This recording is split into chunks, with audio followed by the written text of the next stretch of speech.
Assalamualaikum warahmatullahi wabarakatuh. Sebelumnya kami berterima kasih kepada Ibu Mia selaku dosen mata kuliah Metode Statistika Bisnis. Di sini kami akan membahas mengenai korelasi. Sebelumnya kami akan memperkenalkan diri terlebih dahulu. Nama saya Widya Malianti dengan NIM 4122001012. Rekan saya Elma Sabrina dengan NIM 4122001023 dan rekan saya Dini Sarvina dengan NIM 4122001024. Kami dari kelompok 5 KBT 2A pagi. Submateri yang akan kami bawa yaitu pengertian korelasi, analisis korelasi data tunggal dan berkelompok, data kuantitatif dan data kualitatif. Yang pertama yaitu pengertian korelasi. Korelasi adalah koefisien yang menunjukkan hubungan antara satu variabel dengan variabel lainnya. Hubungan antara variabel tersebut dapat secara korelasional dan dapat juga secara kausal. Yang kedua yaitu analisis korelasi.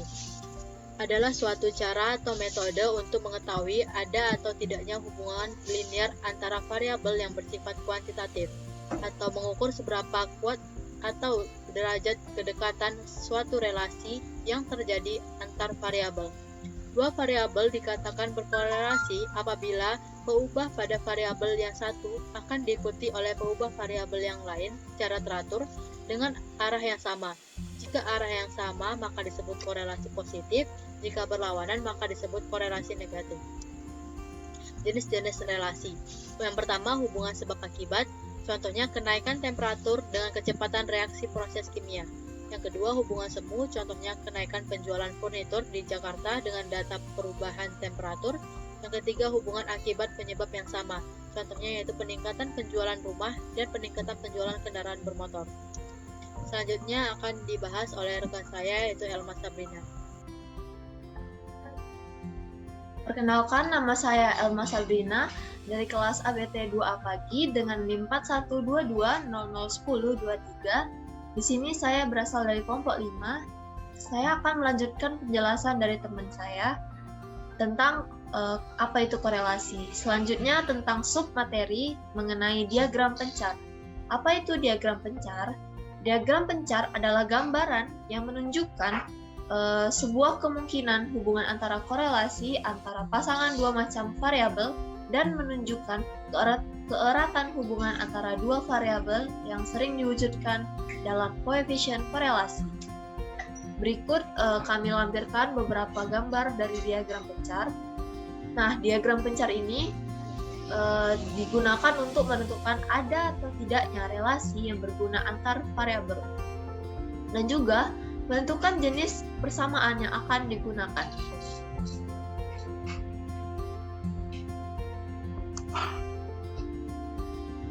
Selanjutnya, dalam menentukan keeratan hubungan antar koefisien korelasi. Berikut tabel kami lampirkan. Yang pertama ialah apabila koefisien korelasi sama dengan 0,2, kategorinya termasuk hubungan yang rendah sekali. Selanjutnya ialah lebih besar dari 0,2 sampai 0,4, itu menandakan hubungan yang rendah tapi pasti. Masih ada ciri-ciri untuk variabel korelasi tersebut. Yang ketiga adalah lebih besar dari 0,4 sampai 0,7, itu menandakan hubungan yang cukup berarti. Selanjutnya ada 0,7 sampai 0,9, itu menandakan hubungan yang kuat antar koefisien korelasi. Dan yang terakhir ialah lebih besar dari 0,9. Ini menandakan hubungan yang sangat tinggi dalam hubungan antar koefisien korelasi. Berikut kami lampirkan data tunggal. Analisis korelasi data tunggal. Dianalisis berdasarkan jenis variabel. Ada variabel X dan Y. Variabel Y, variabel yang dependen, terikat, tergantung, dan kriterium. Selanjutnya ada X, variabel independen, bebas, tak tergantung, dan prediktor. Variabel terikat ini atau biasa disebut dengan dependent variable atau response variable ialah variabel yang nilainya akan diramalkan dan biasa diplot pada sumbu tegak sumbu Y. Selanjutnya ada variabel bebas, ialah variabel yang diasumsikan memberikan pengaruh terhadap variabel terikat dan biasanya diplot pada sumbu data, yaitu sumbu X. Lalu, analisis dari segi konsep. Koefisien korelasi digunakan untuk mengukur keeratan hubungan dua peubah, yang mana ini tidak harus memiliki hubungan sebab akibat. Selanjutnya, analisis dari notasi. Koefisien korelasi dapat ditulis dengan notasi PXY atau disingkat P saja. Koefisien korelasi contoh. Bila tidak seluruh anggota populasi diamati, dinotasikan dengan RXY atau R saja. Dan analisis yang terakhir, kami menganalisa dari nilai. Koefisien korelasi mempunyai nilai minus 1 lebih kecil sama dengan PXY kecil sama dengan tambah 1. Yang dimana tanda plus ini atau minus dari koefisien korelasi sama dengan tanda dari slope. Berikut kami lampirkan contoh soal dari data tunggal koefisien korelasi. Contoh soal. Tentukan hubungan korelasi yang terjadi antar koefisien, yang mana terdapat tabel di sini. Ada tinggi pohon itu Y, dan diameter batang dilambangkan dengan variabel X. Lalu, kami akan menjelaskan tentang penyelesaiannya, di mana dia meminta koefisien korelasinya berapa. Di sini ada rumus dari data tunggal korelasi, yaitu N sigma XY dikurang sigma X kali sigma Y per akar dari N sigma X kuadrat dikurang sigma X kuadrat akar N sigma Y kuadrat dikurang sigma Y kuadrat. Yang mana di sini sudah tercantum data-datanya. Tinggal kita masukkan dari N-nya itu 8, yaitu pada data nomor 1. Dan selanjutnya dikali dengan 3142 X kali Y-nya. Maksud saya data nomor yang terakhir. Terus dikurang dari sigma X kali sigma Y, yaitu 73 kali 321 per akar dari 8, N-nya 8 dikali 713, yaitu sigma X kuadrat dikurang 73 kuadrat, yaitu X kuadrat. Selanjutnya dikali dengan 8 akar 14.111 dikurang 321 kuadrat.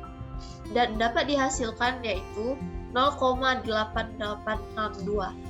Hal ini menunjukkan hubungan korelasi yang terjadi adalah kuat, karena hasil yang ditunjukkan adalah 0,8862. Dan hubungannya itu kuat dari koefisien korelasi ini. Baik, itu saja dari penjelasan dari saya. Selanjutnya akan dilanjutkan oleh teman saya. Saya Dini Sarvina dengan NIM 4122001024. Baik, selanjutnya saya akan menjelaskan tentang data berkelompok. Pada dasarnya data berkelompok merupakan kombinasi dari dua tabel frekuensi, yakni tabel frekuensi X dan Y. Dengan kombinasi ini, maka bentuk tabel frekuensi menjadi tabel frekuensi menurut bilangan yang bersifat ganda. Berikut adalah rumusnya, yaitu R sama dengan N dikali sigma FY dx dy dikurang sigma fx dx dikali sigma fy dy per akar dari N dikali sigma fx dx kuadrat dikurang sigma dalam kurung fx dx kuadrat dikali akar dari N sigma fy dy kuadrat dikurang sigma dalam kurung fy dy kuadrat. Selanjutnya ada data kuantitatif. Data kuantitatif adalah data yang diukur dalam suatu skala numerik atau angka, seperti saham perusahaan A sebesar 15.000 per lembar, indeks harga saham naik 10%, rata-rata harga saham per lembar 5.000. Data kuantitatif dapat dibedakan menjadi data interval dan data rasio. Lalu ada data kualitatif. Data kualitatif adalah data yang tidak dapat diukur dalam skala numerik, namun karena dalam statistika semua data harus dalam bentuk angka, maka data kualitatif umumnya dikuantitatifkan agar formula statistika dapat dipergunakan. Caranya adalah dengan mengklasifikasikan dalam bentuk kategori. Data kuantitatif dapat dibedakan menjadi data nominal dan data ordinal. Mungkin itu saja yang dapat kami sampaikan. Terima kasih kepada semuanya. Mohon maaf sebelumnya apabila ada kesalahan dan kekurangan. Wassalamualaikum warahmatullahi wabarakatuh.